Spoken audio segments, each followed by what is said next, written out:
The biggest users of water in the state are agriculture, and it's a big boon to our economy, exceeding $10 billion a year.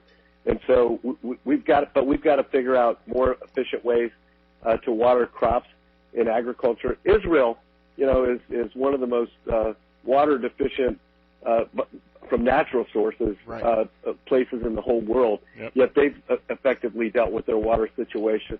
They've come up with far more drip irrigation systems than we've ever seen employed in this country. And I think we're going to have to use some of the surplus money that we've got at the state to help some of our farmers access some of these newer and better technologies so that they can more efficiently water their crops. Also, Israel, 85% of the water that they use is reclaimed water. It's treated water, reclaimed water. And it's actually the cheapest way to find new water. So that's one of the things that we're going to have to double down on. And also, Ducey talked about possibly building a desalination plant with Mexico on the Sea of Cortez and then swapping out some of their Colorado River water, about 200,000 acre feet for us.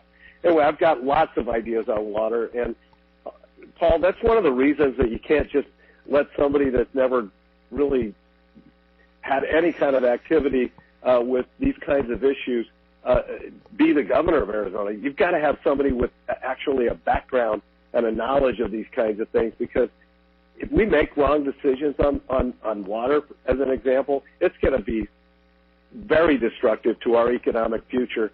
And so all options are going to have to be on the table. But I have some really good ideas. I'll tell you one other thing that I'm going to be pointing out, using the bully pulpit every day on when I'm governor. In California, in the Sierras, with their snowpack, when it melts and it drains down into the rivers and everything. Yeah. You know that they're letting most of their snowpack just go into the ocean, and the whole reason for doing that is that they're trying to protect a fish called the snail darter. What? Which is nuts. So it's because of these wacko environmentalists. That water, there is more than enough there to deal with California's water needs. And if that water were used for human consumption instead of to protect a little fish, they'd be in far, far better shape, and we wouldn't be having this discussion. So there's a lot of things that need to be brought to bear when we talk about how to solve our water problems, because here in the Southwest with us in Nevada and California, we all share the Colorado River water, we've got to all be using the most efficient ways going forward to deal with our water shortages.